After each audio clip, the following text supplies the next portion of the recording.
با نام خدای مهربان سلام. امیدوار هستم همگی خوب و صحت و سالم و بردم هستید. برنامه نوبتی کتابخانه است و در مهمونی ما قرار دارند امینов سید اکبر. به برنامه خیلی خوش آمدید. تشکر که دعوت ما رو پذیرفتید. و بیننده برنامه کتابخانه با یادآور شدم که سید اکبر دوستی جوانی ما آموزگار هستند و تشکر به این کس که 10 نفر بچه‌های تاجیک در بخش متماتیکا در المپیادهای گوناگون جهانی و داخلی صاحب جام می‌گردند و از نفرانی هستند که در این بخش در این علم خدمت میکنند. سید اکبر به برنامه خیلی خوش آمدید. تشکر که دعوت ما رو پذیرفتید. بگویید که همچون یک متماتیک در برابر این آموزگار، یک محقق و نفری که در این بخش کار میکنید، چه حال و احوال دارید و زندگیتون در دوشنبه است یا در حصار چگونه میگذره؟ سلامت باشید اکوی دلیر. رحمت که ما رو شایسته برنامه خود دانستید و دعوت کردید. در دوشنبه کار و فعالیت زندگی در دوشنبه میکنم. کار و فعالیتم در شهر حصار است، در فیلیال لیسه اینترنتی هاتم و پی در شهر حصار. طول 10 سال می شود که آموزگاری فنی متماتیکا و زبانهای برنامه‌سازی هستم عین حال و در محفل‌های خود چخیلی که قید کردید بچه‌ها رو با المپیادهای داخلی، جمهوریوی، بین‌المللی و جهانی کوشش کرده تیار میکنیم و سهم خود را گذاشته ایستادیم. اختصاصی که تمام کرده من برنامه‌ساز هستم. در شهر خارکوی اوکراین سال 2014 تمام کردیم و بعد با اندونزیا شهری باندونگ و دانشگاه اونپاس یونیورسیته پاسوندان میگویند در اونجا تحصیل کردیم. اومدیم به تاجیکستان. انا در وقتی که ما در جستجوی کار بودیم، معلم استادمون حاتموف یوسف پیشنهاد کردن که خیلی تا کار یافتن قطعی بچه‌ها کار کن، متماتیکا اینفرماتیکا. و همین خیلی با امر تقدیر طول 10 سال می شود که ما قطعی بچه‌ها متماتیکا و اینفرماتیکا گویم زبان‌های برنامه‌سازی کار فعالیت کردیم. سید اکبر، ببینید شما زبان انگلیسی رو میدونید، زبان اندونزی رو میدونید، روسی رو میدونید، با برنامه‌سازی یعنی با زبان‌های برنامه‌سازی آشنا هستید، متماتیک خوب هم هستید که در سطح جهانی شاگردان رو تیار میکنید. چرا نرفتید به شرکت‌های خوبتر و بهتری که معاش بهتر میدن، کاری خوبتر؟ شاید این رو نمن تو شاگردانتون هم از شما سوال میکنن، دیگران هم سوال میکنن که با این قدر دانش و جهان بینی و این قدر سفرها آموزگار هستید و با شاگردان درس میگویید، چرا؟ بله، راستی این سوال رو در حقیقت بسیار بچه‌ها با ما میتونن و خصوصا بچه‌ای که در گویم فکرانیشون تجارتی است، پولی است.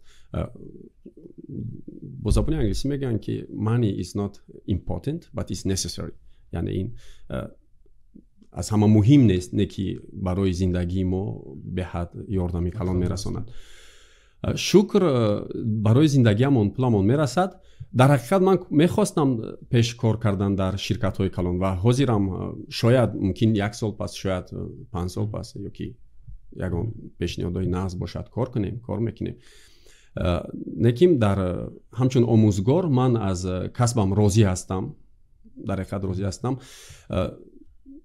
در حالت هایی که خودم هم ختم کننده همون لیسه هستم که در اونجا کار میکنم، در حالت هایی که تو در المپیادهای بین المللی یا که در المپیادهای داخلی یک جای سزاوار رو میگیری، به حد خرسند میشوی. فکر میکردی که یگان احساسیات رو بر همین خرسنده که بیرق تاجیکستان میخیزد و یا گویم که در جای اول تو رو میمونن یا مدال میتین برای تو، از همین احساسات بلندش نیست. و در حاضر ما ببینیم که از این احساسات بلند هست وقتی که شاگردای تو جواب میگیرن. در حقیقت این هست این چیز.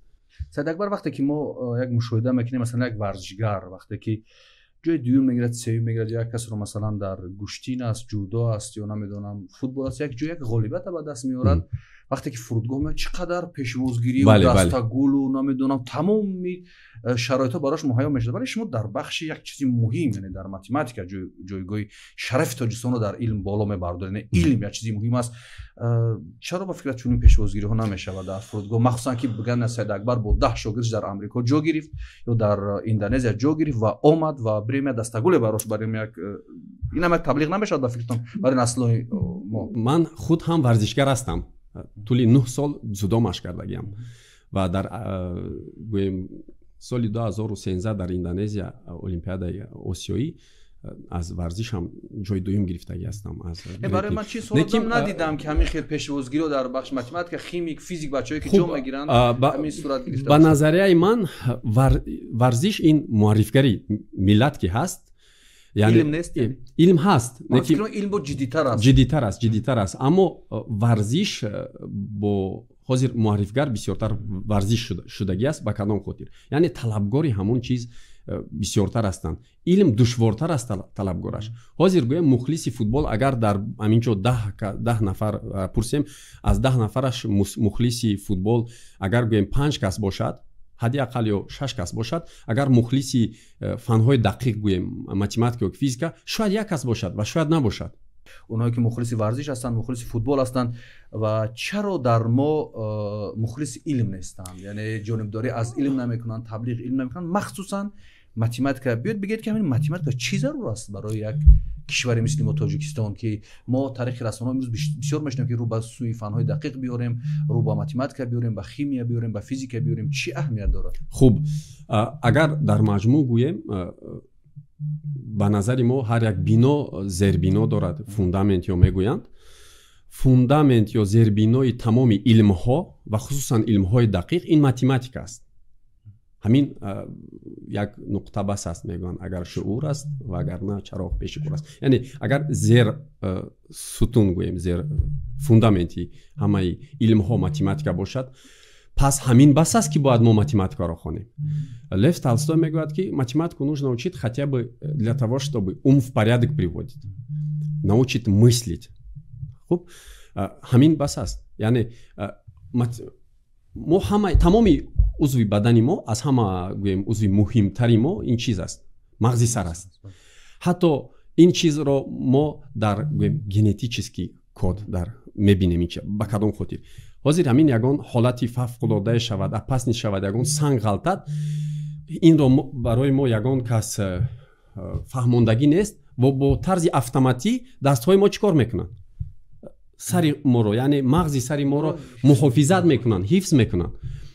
تمامی عضو بدن ما کار کردنش از مغز سر است. خوب، اگر به نظر من اگر یک آدم یک فرزندش رو خودش رو خواهد که کیف بازوی نغز داشته باشد یا که بقوتر باشد، قویتر باشد، به ورزش مشغول میشوند. یعنی اگر که خواهید که فرزند شما فکرانیش و یک الگوریتمی درست آوردن حل مسئله ها باشد و فرق ندارد مسئله زندگانی است، مسئله رانندگی هست، مسئله متماتیکی است، فیزیکی است، شیمیکی است، باید با متماتیک مشغول شود که همون افزایش یابد. همین بسیار کلمه الگوریتم رو در این برنامه هم شوندم، در بسیار جا میشنویم. چی است این الگوریتم و چرا الگوریتم؟ این کلمه تاجیکی است، یونانی است، نمیدونم انگلیسی است، روسی است. این شب روز بسیار ما میشنویم و چه اهمیتی دارد؟ شما هم از متماتیک میگید و اومدین در بین سخنتون یعنی کلمه الگوریتم رو همراه کردید. یک بفهمونید به این بیننده که برنامه تفاهم که الگوریتم یعنی چی است و از کجا میاد؟ از کجا میاد؟ خوب، الگوریتم، پیدایشی الگوریتم از نامی محمد الخوارزمی آمدگی است که او کتاب نوشته بود. کتاب معناش همین بود، با زبان روسی گویم ممکن порядок выполнения математических арифметических действий، یعنی همین پای در پای حل عملهای متماتیکی، یعنی جمع اول میبیاد یا اول تقسیم میبیاد، اول ضرب میبیاد، درستش بسیار بر تاجیکستان یک وقت در خودمون خیلی گپا هست میگن دو جمع دو ضرب دو چند میشود، بسیار میگن 8 میشود یا که 6 میشود، بعد به دیگرش میگن اول ما ضرب رو میکنیم. همین رو محمد الخوارزمی در کتابش نوشته بود و وقتی که این کتاب با زبان لاتینی گویم ترجمه کردن برای اونا قین‌تر بود و شد الگوریتم. و الگوریتم رو پیش میگفتن پای در پای حل عملهای متماتیکی رو الگوریتم میگفتن و در مجموع حاضر باشد الگوریتم این پای در پای عملی تمامی چیز هست. یعنی شما حتی با خودتون قهوه سحر تیار میکنید، یک الگوریتم دارد. اول چیکار میکنید؟ آب رو گرم میکنید و استکانتون رو میشویید، تیار میکنید، қаҳва мегиред, шакар мегиред, пай дар пайи коре ки ба натиҷа оварда мерасонад, ҳаминро алгоритм мегӯянд. Вай фарқ надорад чӣ кор аст. ҳатто барои пухтупа аст. Агар мо гӯем оши палов пазем, як алгоритми худаша дорад. Агар ҳамон алгоритма ҷойҳои ҳар як кора мо алиш кунем ва ош намешавад. Шумо агар биринҷро یعنی این کلمه خودش برخواسته از همین و گذشتگان ما است. یعنی بله ما فخر میکنیم با اینکه در جهان الگوریتم ریشه‌اش از ماست. از یعنی از تاجیکان است. در یک خیل المپیادهای بین المللی وقتی میپرسن تاجیکستان یکم بار دیدگیشون یا که نمیدونن در کجا هست یا که چه خیل است و ما اگر که من چه خیل معرفی میکنم میبینم از کجا است وای. اگر از دولت‌های اروپا باشد یا که از دولت‌های گویم که دینشون با دین ما درست نمیگیرد، من همچون از ابو علی ابن سینا اساس گذاری علم طب میگویم که медицин это переводится из таджикского языка. ترجمان از زبان تاجیکی هست. медицин که مدد سینا هست و میگویم در کجا هستیم و ما فارس هستیم دیگر و دیگر. اگر که از دولت‌های مسلمان باشد با گویم بخاری میگوید در روک میفهمن تو زود میفهمن و یک بار دیگه شاید یک خیلیشان سلام میکنن یا قچاق میگیرن. ما در یک بینای حضور داریم که در گرد و اطرافمون چیزی که ما نبینیم این یک وابستگی کلان از ماتماتیکا و از الگوریتم دارد. چیزی نباشد، چی از روشنایی، چی از زیرستمایی که ما برآمدیم، چی از میکروفونی که گفتگو میکنیم، چیزی نباشد. یکی از مشکل‌هایی که این شب و روز در کشور شاید جای دارد و بسیارها میگن خیلی کم شوق و ذوق دارن جوانان ما با علم ماتماتیکا و شما گفتید که هر چیزی که ما میبینیم در عموم با علوم حساب کتاب و ما هم مکتبای میانه خواندیم، شما هم شاید در مکتبای میانه دیدید. و فکر چه عامل است که همین نورسان ما جوانان ما نمیروند به همین سمت یا نتیجهش نمیبینن یا این علم مشکل است و چی کار باید کرد که بسیاری از ما همین دانش‌های ماتماتیکی داشته باشیم. دانش اولیه ماتماتیکی برای زندگیمون ضرور است. ما به سمت شعر میریم، به سمت ادبیات میریم، به سمت رقص و سرود و بازی میریم، شاید اونها بیشتر تبلیغ میشن، این علم کمتر تبلیغ میشد. شما چه یک آموزگار، یک ماتماتیکی که دنیا را دیدید، ما را دیدید، چی از به فکر شما ریشه مشکلی همین در کجاست که جوانان ما کمتر میرن به این سمت؟ از روی عمر آدم‌هایی که ماتماتیکا رو میفهمن تقریبا 1% هستند. در دنیا در دنیا یعنی ماتماتیکا رو فهمیدن، یعنی ماتماتیکای مکتبی نه، ماتماتیکای چقورتر گویم ماتماتیکای در مجموع فهمیدن 1% هستند و از همون درون 1% مردمی که ماتماتیکا رو درک کردن میتونن فهمیدن. با 1% دیگه‌اش ممکن که المپیاد ماتماتیکای المپی رو میفهمن و از همون 1% گویم این نظریه من است، ماتماتیکای المپی رو میفهمیدگی یک قسمش بعد زبان‌های برنامه‌سازی رو میفهمن، ماشینال یازیک میگوین.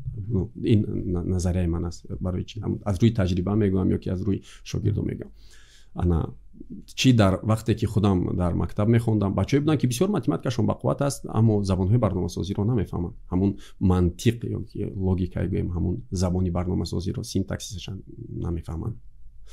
انا این یک قسمی است. آدمی که با علم مشغول میشود و رفتارش دیگر است، گفتارش دیگر است، دوست داریش دیگر است، تربیتش دیگر است و بسیاری مسئله ها یعنی پرابلم هایی که میشوند از گویم به علمی یا که به سوادی ما ریشه‌اش رو کوی از یگان به سوادی میشود. حتی مثال بسیار آوردن ممکن است. ماتماتیک ها رو فهمیدنشون مشکل است برای دیگران.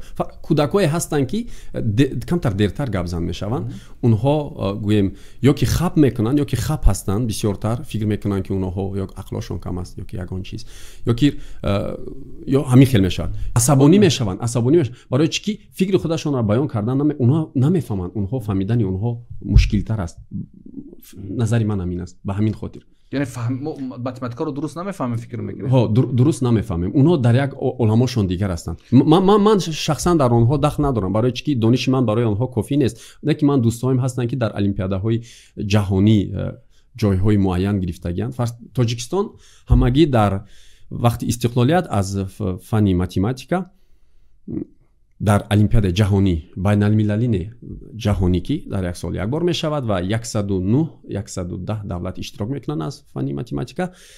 26 та медали биринҷӣ овардагӣ ҳастанд, 5 та медали нуқра ва бисёре аз онҳоро чаро тилло наёвардему дар бахши математика? Чи аст омилш? чаро мо тилло надорем дар даврони истиқлол аз математика? хуб, ба ин савол мушкилтар аст ҷавоб гуфтан. чаро хай зурашон нарасидааст, дар оянда мешавад худо хоҳад. чаро масалан чи аст аминҷа биё бигем омилш чи аст барои математики хуб тайёр кардан? чи дар кор аст барои мо? барои математики хуб тайёр кардан математики хуб дар кор аст. Дагбар ҳамин savol дигар боқӣ монд ки чаро кам мешавад, яъне таваҷҷӯҳ ба илмҳои дақиқ. шумо дақиқ посух нагуфтед, шумо дар бораи илм гуфтед ки имон машғул. илмҳои дақиқ барои чаро кам аст таваҷҷӯҳ? якум гуфтем ки хусусан одамое ки қобилияти илмҳои дақиқ кам ҳаст, якумаш қобилиятшон намерасад, кам аст.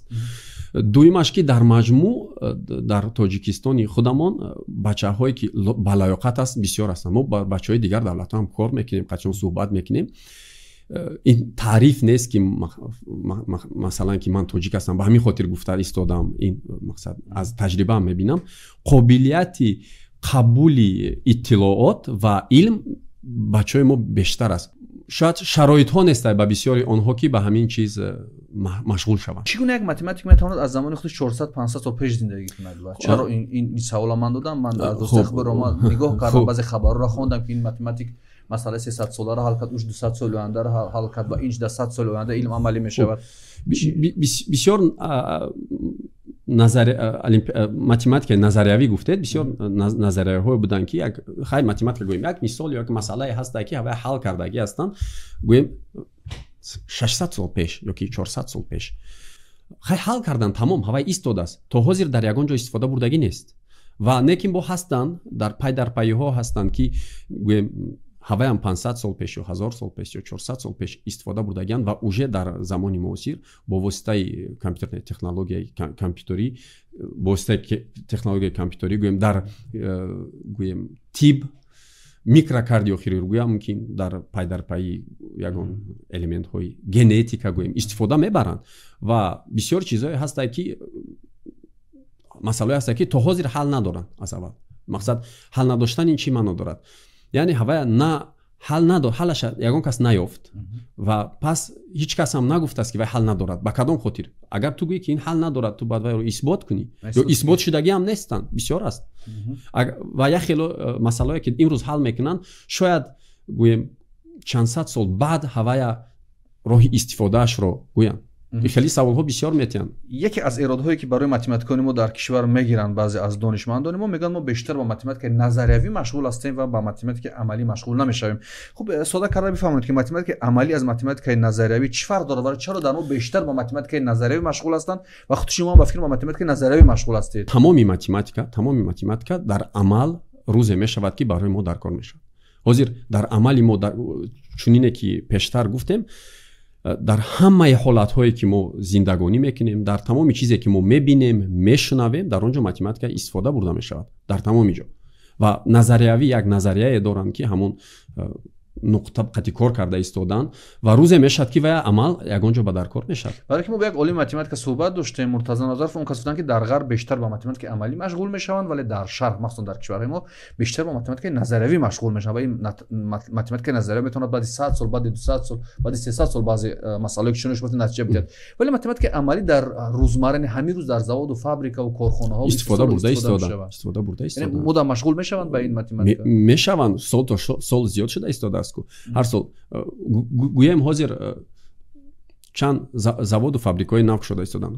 электромобилҳо худомо ба ҷамъ мекунанд, дар он ҷо амалӣ шуда истодааст. математика аз математика ҳамаи чизаш аз математика буд, яъне ошкортар суҳбат кунем, будан ҳолатҳое ки ба олимпиада рафтед, медал наёваред, дасти холӣ баргаштед ва омилиш чӣ буд? буд хеле ҳолатҳо шуд. як бор шуд ки аз олимпиадаи ҷаҳонӣ омадем бо дасти холӣ ва як хел олимпиада мешад, аз дохилиам бо дасти холӣ меброӣ мешад ва дар ҳамин ҳолат бисёр муҳим аст ки чӣ падару модар ва якум омӯзгор, барои чӣ ки фикри ман ҳамин аст ки ман ҳамчун омӯзгор барои фарзандон ҳамчун ҳам падар, ҳам модар, ҳам бародар, ҳам гӯем хоҳару аппаву ако буданат дар кор аст. вақте ки вай меброяд бо гӯем як натиҷаи хуб تو خرسند میشوی و قچاق میگیری. وقتی که با نتیجه نبرآمد، با همون نتیجه نشد، یک برادر دیگرش که و هم فرزند ما هست از تاجیکستان جای اول رو مشغول گرفت، برای و هم خرسند شو و این رو دستگیری کن، فهمون. ماتماتیک بودن در حاضر چنانه که گفتیم این در سطح اول پداگوگ بودن است. پداگوگ بعد ماتماتیکا، چون که یک بسیار چون گفتیم بسیار ماتماتیکایی هستن که اوضاع درس هاشون هستن ثبت شدگیان میتونند چند بار گوش کنند و من احتیاج ندارم با این فرزندان. ما میتونن از طریق خونش تا آنلاین این درس را بیان. بله میتونن. ماتماتیکا خود به خود در خود به خودش برای یگان چیز استفاده نمیشود. این زیر ستون گفتیم فوندامنتی دیگر علم ها هست. دیگر علم ها به ماتماتیکا فن ها میفتنم که شعارها بود در مکتب و ماتماتیکا کلیدی همه فن ها نوشته یا میگویند که در هر یک علم آنقدر حقیقت است که در آن همان قدر ماتماتیکا باشد. یعنی از این دیدگاه هم نگاه کنیم در هر یک علم همان قدر. یک چیز دیگر این آخر مود شده است در بین جامعه، در مخصوصا قشر جوانی ما و به شدت تبلیغ می شود برنامه سازی، برنامه آموزی و در بخش‌های آیتی، تکنولوژی اطلاعاتی بسیار به شوق می روند جوانان ما. اکنون شما بگویید که ما محصولات تیار استفاده میکنیم یا هستند جوانان گروه‌های ما داریم فکرای داریم که چون بسازن چیز از همون علم ها، یا که ما فقط در همین جوانانی که می‌دونن چیزای تئوری در همون برنامه‌ها استفاده میکنن که از دیگر جا با ما وارد میشود و این خطر ندارد به علم ما در آینده به دانش؟ نه خبر ندارد. خطر ندارد. حاضر فکر میکنم که کسی که از تکنولوژی زمانوی قفا ماند همون آدم بسواد میشود. برای چی از نظر من گویم الگوریتم و برنامه‌سازی چیز میتاد به زندگانی ما فرض کردیم همین روچکا قدرش در چیز است، رنگش تمام میشود، ما روچکا رو میپرتیم در پرتوفگاه. قدری انسان در چیز است، از چی زندگی ما به نظر من زندگی ما از وقت عبارت است. همین وقت زندگی ما هست و برنامه‌سازی در همه حالت ها از نظر من وقتی انسان را کمتر گویم اسرافش را کم میکند.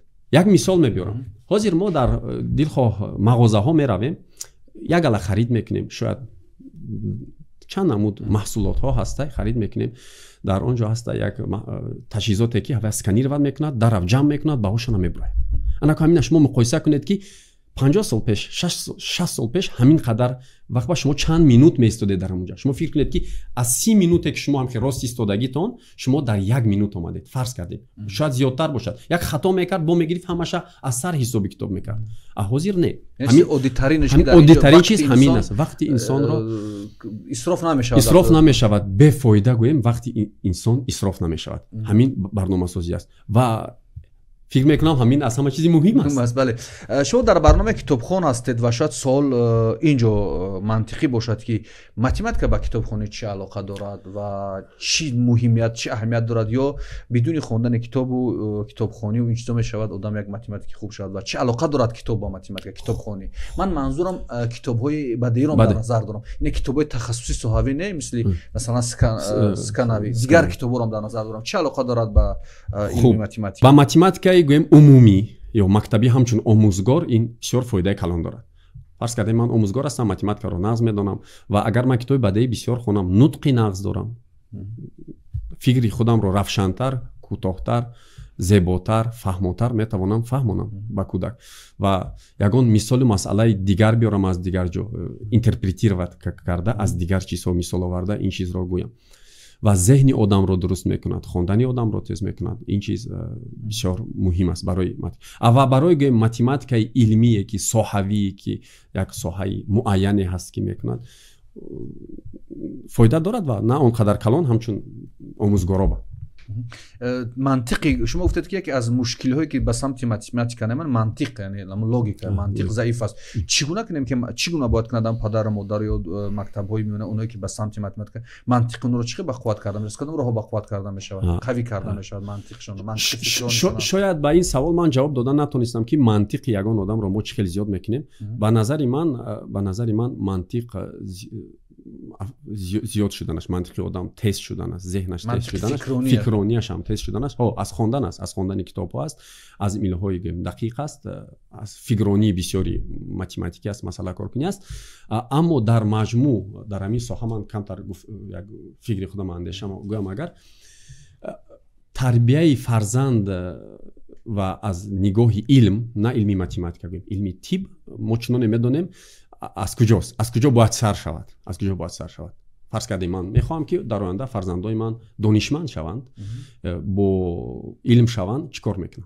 من مجرد هستم، من باید کوشش کنم که ازدواج کنم با دختری که وای علم داشته باشد. معنای علم گفتنی من نه تنها دیپلم است، یعنی علم داشته باشد یا خواندگی باشد یا که داند. با کدام خاطر؟ علم طب اثبات کردگی است که اینتلکت از مادر است تا 90%. یعنی 90% اینتلکت از مادر است. ده بله، از مادر است. و از یک نگاه دیگر بینیم اگر حاضر همه کوشش میکنند و من بسیار سوال میتونم که معلم شاید مثلا ما در خوجند زندگی میکنیم یا که کدام مکتب به من تیم فرزندم که فرزندی من نقص شود مثلا خیلی ما با چند قدری که میدونیم کدام ساحه در فرزندی تو خوب است همونجا دادن در کار. فرض کردیم فرزندی وای مهارت رسمی به حد خوب دارد و مجبور بوده در یک متماتیکی که در یک مکتبی که وای متماتیکی است اوکلونش چخیل میمونی وای مثلا دانشگاه رسمی باید رود، نه پدر و مادر مجبور میکنن که نه بچه‌م تو دکتر میشوی. ما از اول میگفتیم که تو دکتر میشوی، بگذار وای رسمی خوب شود، بگذار آشپزی خوب شود. شما چونانه که میدونید در همین زمان آشپزانی بهترینی هستن که از کدام طرف نگاه کنید دنیا مشهور هستند. بگذار به همین خاطر باید همون شوق و ذوق فرزند نگاه کرده همون منطق در رفتن در کار. و کمتر دور رفتیم از موضوع. معلم، برای انتخاب معلم یعنی تو باید اول مادرش را انتخاب کنی. نظری من است همون مادر معلمی اولی فرزند شما میشد. نظری من این است اگر من در 5 تا دختر داشته باشم و 1 تا پسر و شرایطم رسد به یک با دانش آموزی یا که علم آموزی یک تا شرایط مولوی در نظر دارم همون یک دخترم رو چرا و دخترم مادر است و آینده در آینده ملت یک معلمه بزرگ میشه و فرزندان زیاد تربیت میکنه. اگر که چون گفتم 5 دختر باشد و یک فرزند کوشش میکنیم که اگر که شرایطم با 2 تاش رسد 2 دختر، اگر شرایطم با 5 نفر آنها رسد اول 5 دخترم رو کوشش میکنم که با علم کنم و بعد در آخر فرزند پسر رو. این همین اگر که همین چیزا ما درک کنیم رسانیم در تاجیکستان در آینده گویم فرض کردیم حاضر دخترچه ها هستن صنف 1 می رود و علم درستش میخونونیم و در دانشگاه میخونونیم گویم این در مجموع میگیرد 20 سال و 20 سال پس و یک مادری بزرگ میشود که الکی ما کارهامون بسیار آسان میشود که زیر ستومی خوب دارد. مادر معلمه اولش بسیار خوب بود. بله شما چه کتاب‌هایی را میخونید و من میخوام نگاه یک متماتیک رو با کتابخوانی بفهمم که تا کجا به شما و به خود شما کمک میکند کتابخوانی برای حل مسئله ها، برای فهمیدن درستی مثال ها یا یک متماتیک نگاهش به کتابخوانی چیه؟ یکی از کتاب‌هایی که به من بسیار معقول شدگی است خواندگیم این کتابی بوستان و گلستان سعدی است که این یگانه کتابی است که ممکن که من 2 بار یا 3 بار خونده استم. وقتی که به من یگان مشکلی ها میبیاد همچون معلم همچون آموزگار یگان چی مولوی است چی دنیوی است چی دیگر و دیگر من از سعدی وقتی که میخونم یک حلاوت میبرم. بسیارتر معقول است با بی قناعت فرض کردیم بسیار میخونی حلاوت می فرض کردیم در یک جاش میگوید که گدا را کند نیم نان سر فریدون به نیم جهان نیم سر گفته تکیه میکند. یا میگوید که پادشاه بود میگوید نیم جهان در او بود در ایوان خود نفس خوابش نمیبرد. بسیار ما باید شکرگزار باشیم.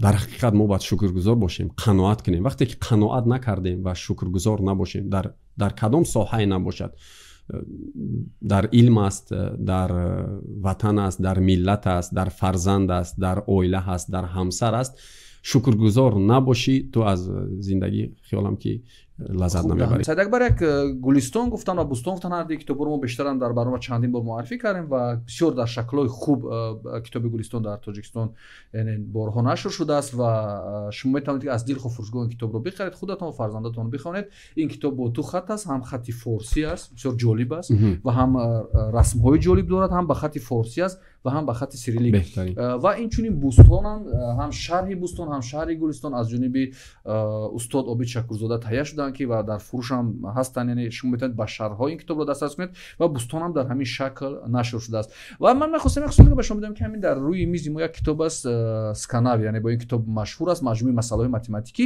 ва 10 соли охир ман ҳар боре ки дар китобфурӯшо бинам фақат ҳамин китоб суроғ мешавад ва мо дигар ягон манбаи омӯзиши мисолҳои математикӣ надорем. Аз олимони худамон гуфтед мо математикҳои зиёд дорем, донишмандони зиёди математикӣ дорем, чаро чунин китобҳо таҳия намекунанд ва мо аз масалан русҳои намегирем мехонем, ё китобҳои аз Амрико намеорем, аз Аврупо намеорем, аз Эрон ҳадди ақал намеорем ва фақат ба ҳамин қаноат мекунем ва ин худаш бозгӯ намекунад ки илмо дар куҷо қарор дорад, яъне фақат ба ҳамин Сканави.